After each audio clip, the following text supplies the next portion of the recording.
नमस्कार, मैं जितेंद्र चतुर्वेदी। आखिर उस सीडीआर में ऐसा क्या है जिसने न सिर्फ संजय सिंह बल्कि अरविंद केजरीवाल और मनीष सिसोदिया दोनों का संकट बढ़ा दिया है।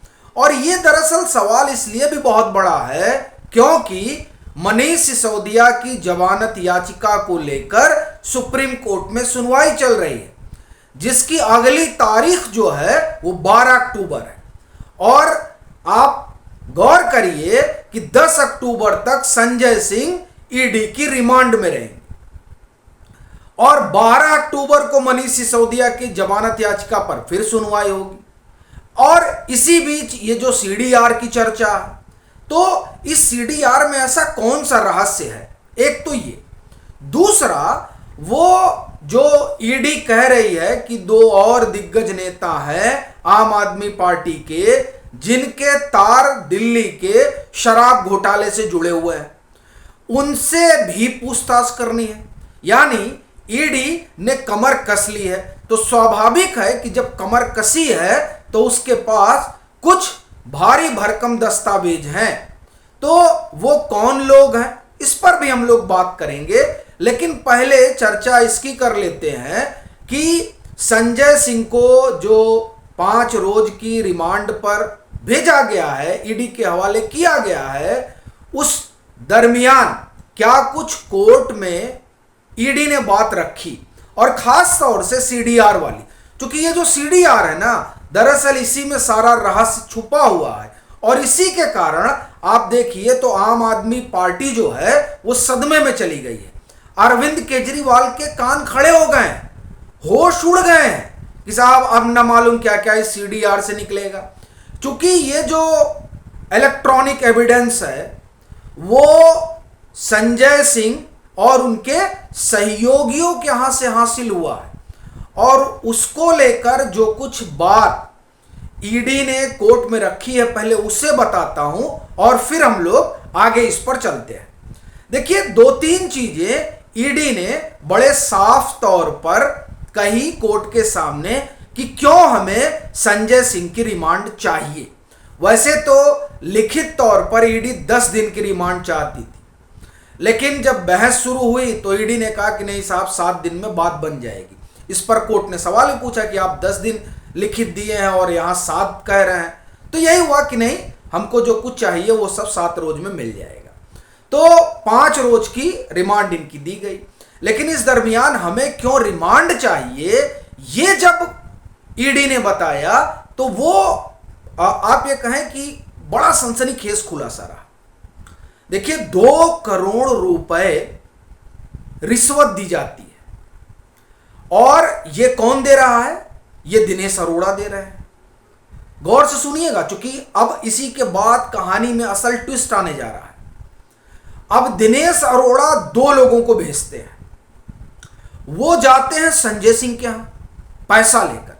और दिनेश अरोड़ा वही शख्स हैं जिन्होंने आप ये कहें कि जो संजय सिंह से मिलते हैं और जिसे संजय सिंह मनीष सिसोदिया से भी मिलवाते हैं और अरविंद केजरीवाल से भी मिलवाते हैं। और दिनेश अरोड़ा फिलहाल सरकारी गवाह बन चुके हैं, सीबीआई के थे ही, अब वो ईडी के भी बन गए हैं। उन्होंने बताया कि साहब हमने 2 लोगों को भेजा था संजय सिंह के यहां। उन्होंने ये भी बताया कि जो पैसा भेजा गया उसे संजय सिंह के यहां किसने रिसीव किया। अच्छा, और ये जो बात बताई गई ये हवा में नहीं बताई गई। दरअसल जो कॉल रिकॉर्ड डेटा है वो डेटा ये बताता है कि दरअसल जिन 2 शख्स की बात हो रही है वो शख्स उस टाइम पीरियड में उनका जो लोकेशन वगैरह है वो वहीं का है, और वो 10 मिनट वहां थे। अब ये अपने आप में बड़ी चीज है कि उस डेटा से ये बात तो निकल कर आई, और ये भी निकल कर आई कि लेने वाले कौन लोग थे। अच्छा, फिर इसको क्रॉस चेक किया गया। क्रॉस चेक कैसे किया गया? क्रॉस चेक करने के लिए जो उनके सहयोगी हैं यानी संजय सिंह से, उनसे भी पूछताछ हुई। और आपको ध्यान होगा कि 24 मई को संजय सिंह के सहयोगियों के यहां छापे पड़े थे, और उस छापे में उनका फोन जो है वो जब्त किया गया था। यानी जो सीडीआर है, कॉल रिकॉर्ड डेटा, वो बहुत कुछ बता रहा है इस दिल्ली के शराब घोटाले के मसले में। और इससे एक चीज और निकल कर आई, वो ये कि पैसा ले कौन रहा था, और ये भी निकल कर आ रहा है कि इस पैसे का जो लेन देन है वो कैश में हुआ। अभी तक तो यही बात निकल रही है। अब कैश के लेन देन का स्वाभाविक बात है, मनी ट्रेल अपने आप में एक दुरूह कार्य होता है। और आप देखिए, इसीलिए ये सुप्रीम कोर्ट में जो ये मनीष सिसोदिया की जमानत की सुनवाई चल रही है, उसमें इस बात को सुप्रीम कोर्ट ने रेखांकित किया कि ये मामला थोड़ा कॉम्प्लिकेटेड है, क्योंकि इसमें इस तरह के मामलों में इतनी लेयर होती है कि मनी ट्रेल वगैरह एक आप ये कहें कि बड़ा कठिन काम हो जाता। और ऐसे दौर में जब इतने शातिराना तरीके से किया गया हो, जिसमें आप देखिए कि सारी चीजें कैश में आई गई, और बड़ी बात यह है कि जिस फोन के जरिए ये पूरा ट्रांजैक्शन हुआ, हवाला हुआ, वो फोन तक सब जो है लापता है, और जो है उसका जो डाटा है वो डाटा ही गायब है। तो ये कॉम्प्लिकेटेड मैटर तो है। लेकिन अभी जो संजय सिंह के यहां से इलेक्ट्रॉनिक डिवाइस बरामद हुआ है, वो डिवाइस बहुत कहानी बता रहा है, और उसी कहानी को पुख्ता करने के लिए ईडी ने कोर्ट से कहा, राउज एवेन्यू कोर्ट से कहा कि हमें इनकी रिमांड चाहिए। तभी हम दो तीन चीजें कर सकते हैं। एक तो सीडीआर वाला पूरा कंफर्मेशन, दूसरा कन्फ्रंटेशन कराना है। किससे? संजय सिंह का उन लोगों से जिन लोगों ने पूरी कहानी सुनाई, और संजय सिंह उसके इतर बात कर रहे हैं। ये दोनों चीजें जो हैं, इन दोनों चीजों से कई सारे रहस्य खोलने जा रहे हैं। क्या? जैसा कि मैंने पहले बताया कि 10 अक्टूबर तक की इनकी रिमांड है। 12 अक्टूबर को मनीष सिसोदिया वाले मामले में सुप्रीम कोर्ट में फिर सुनवाई होगी, जो उनकी जमानत याचिका है। अब आप देखिए कि इस दरमियान मनी ट्रेल के एविडेंस चाहिए, और ये एविडेंस मनीष सिसोदिया वाले मसले के लिए भी बहुत क्रूशियल है, और संजय सिंह की रिमांड आगे जाए उस लिहाज से भी क्रूशियल है। क्योंकि अगर ये जो सीडीआर का डेटा है, इस डेटा से जिस तरह का दावा ईडी कर रही है, अगर कुछ नहीं निकाल पाएगी तो इनके लिए संकट बढ़ जाएगा। और उधर मनीष सिसोदिया वाले मसले में आप देखिए कि कई सवाल ईडी ने सुप्रीम कोर्ट ने खड़े कर रखे हैं ईडी और सीबीआई के सामने। तो इस लिहाज से अगर आप देखें तो ये जो 5 रोज की संजय सिंह की रिमांड है, ये बड़ी क्रूशियल है। एक दूसरा, ये जो सीडीआर है, जिस सीडीआर से ये लोकेट किया गया है कि दिनेश अरोड़ा ने जिन 2 लोगों को भेजा था, वो 2 लोग उस समय जब ये पर्टिकुलर टाइम बता रहे हैं, तब वो संजय सिंह के यहां थे 10 मिनट के लिए। अब आप देखिए कि ये जो दिनेश अरोड़ा है, यही दिनेश अरोड़ा को लेकर संजय सिंह इन दोनों लोगों के यहां गए थे, मनीष सिसोदिया के यहां भी, अरविंद केजरीवाल के यहां भी। अब जब एक तो सीडीआर से पूरी लोकेशन आ जाएगी, उसके बाद जो ट्रांजैक्शन वगैरह हुआ है वो भी उस सीडीआर से यानी कॉल रिकॉर्ड डेटा से निकलेगा।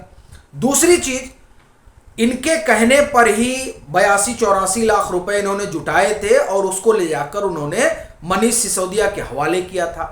तो अब दरअसल जब संजय सिंह और दिनेश अरोड़ा आमने सामने होंगे, तब दिनेश अरोड़ा सारी बात बताएंगे, और संजय सिंह हां करेंगे या ना करेंगे, दोनों ही परिस्थिति में उनको फंसना है।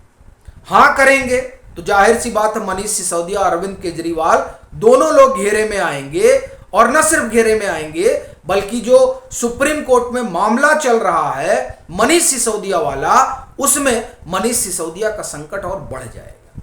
इसीलिए ये जो सीडीआर है, ये सीडीआर बड़ा क्रूशियल हो गया है इन दोनों ही नेताओं के लिए, और संजय सिंह के लिए तो है ही है। इसी कारण ये कहा जा रहा है कि ये जो सीडीआर है, इस सीडीआर में ही सारा रहस्य छिपा हुआ है, और जब दिनेश अरोड़ा और संजय सिंह का आमना सामना होगा तो बहुत विस्फोटक खुलासे होने जा रहे हैं। जहां तक बात इसकी है कि वो कौन दो नेता हैं, ये बड़ा आप ये कहें कि गंभीर संकेत जो है वो ईडी ने दिया है। अब वो राघव चड्ढा है, अरविंद केजरीवाल तो हैं, ये तो सब मान कर चल रहे हैं, क्योंकि ये ईडी भी कह रही कि ब्रेन चाइल्ड तो उन्हीं का है। अच्छा, अब राघव चड्ढा की बात इसलिए हो रही है क्योंकि जो मीटिंग हुई थी मनीष सिसोदिया के घर, उस मीटिंग में राघव चड्ढा भी थे, जिसमें पंजाब के अधिकारी भी आए थे। तो क्या अब उनके पास भी कुछ रहस्य हैं जो पूछे जाएंगे और निकाले जाएंगे? तो देखिए, एक नाम तो कंफर्म है, एक नाम इनका लेकर है, चूंकि जिन लोगों का भले ही आरोपी नहीं बनाया गया लेकिन चार्जशीट में नाम है, कहानी में नाम है, उसमें राघव चड्ढा भी शुमार है। और अभी तक जिन जिन लोगों का नाम उस पूरे इस दिल्ली के शराब घोटाले वाली कहानी में रहा, जो पूरा आरोप पत्र है, उसमें आरोपी नहीं बनाया गया। जैसे संजय सिंह को आरोपी नहीं बनाया गया था, लेकिन संजय सिंह उसका हिस्सा थे, और अब सारी चीजें निकल रही हैं। उसी तरीके से पंजाब के अधिकारी वो आरोपी नहीं बनाए गए थे लेकिन हिस्सा थे, उनको भी बुलाकर पूछताछ हुई। राघव चड्ढा आरोपी नहीं बनाए गए हैं लेकिन यह भी उस कहानी का हिस्सा है, उस मीटिंग का यह हिस्सा रहे। तो अब ऐसा लगता है कि संकेत इन्हीं की तरफ है, और अरविंद केजरीवाल तो अल्टीमेट है ही है। तो इसलिए ये जो सीडीआर है और ये जो पूछताछ है, वो अब इन तीनों चारों नेताओं के लिए बड़ा संकट बनने जा रही है। अभी के लिए फिलहाल इतना ही। अगर आप मतांतर से नहीं जुड़े हैं तो जुड़े, वीडियो को लाइक करें और खूब शेयर करें।